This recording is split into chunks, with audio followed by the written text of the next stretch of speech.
Hi beauty, as you know, the wind is starting to pick up and we're coming into the full swing of fall and winter, and it's a really important time to shift some practices and to really take care of yourself in this time.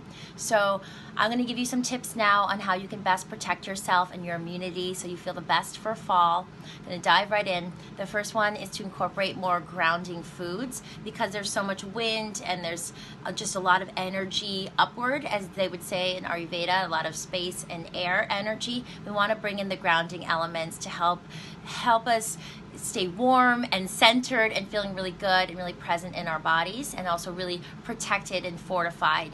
So this is the time for soups and stews and all the recipes we have for khichdi and things like all our lentil dishes, our quinoa dishes, stir fries, some seeds and nuts, but it's really warm meals. We have a million different soup recipes and stews.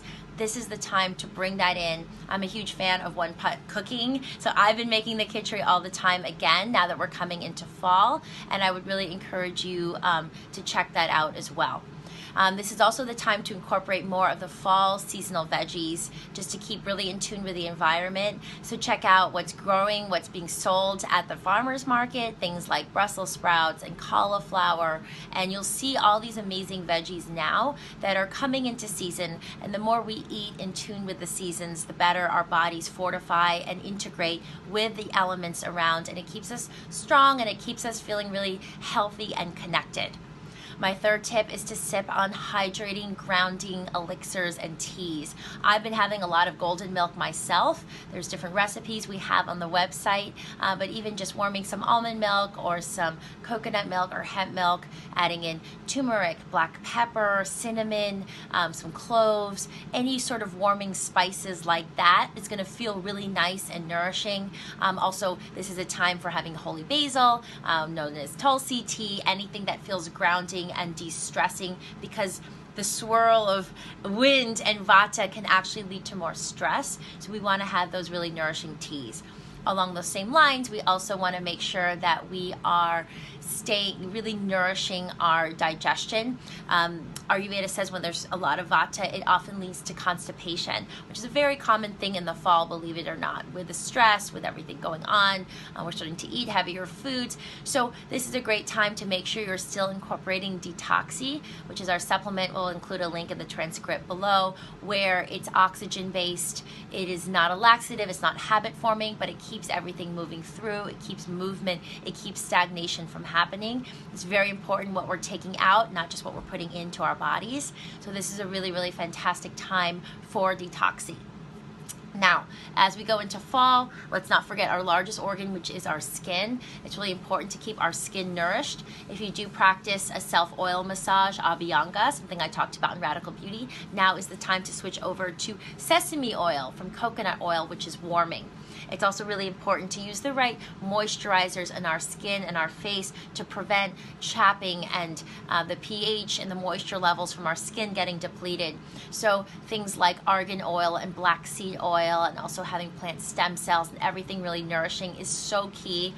If you have not yet checked out our skincare, the skincare line I've designed, formulated, worked on myself for over a year. I'm really passionate about skincare. I'm so excited to share it with you.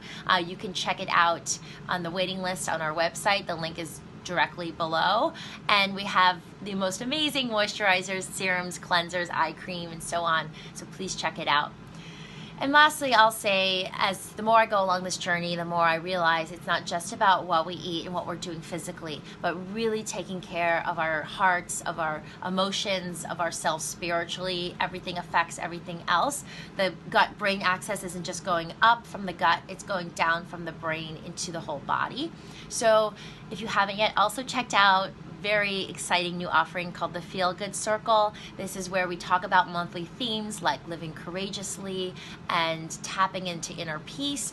And there's audio, and there's video, and there's journal prompts to help you introspect. We come together in community and talk about things. There's a private Facebook group, but then going and really exploring within yourself. very low entry. It's only $5.55 a month to join. So this is something that I really was excited to offer. It's something that's been a huge part of my life, is healing these beliefs and ideas, which helped me heal body shame and helped me feel just a lot more happier, a lot lighter day to day. So even if we eat really well, exploring these other parts of ourselves are ways to really support that peace and joy, which I do believe is our birthright. So I hope these tips were helpful to you, whether you explore one or all of them, which ones resonate. If I went through this really quickly, remember we have the transcript below and all kinds of links and information to support you. So sending you so much love, beauty. I will see you back here very soon. Till then, take care and lots of love.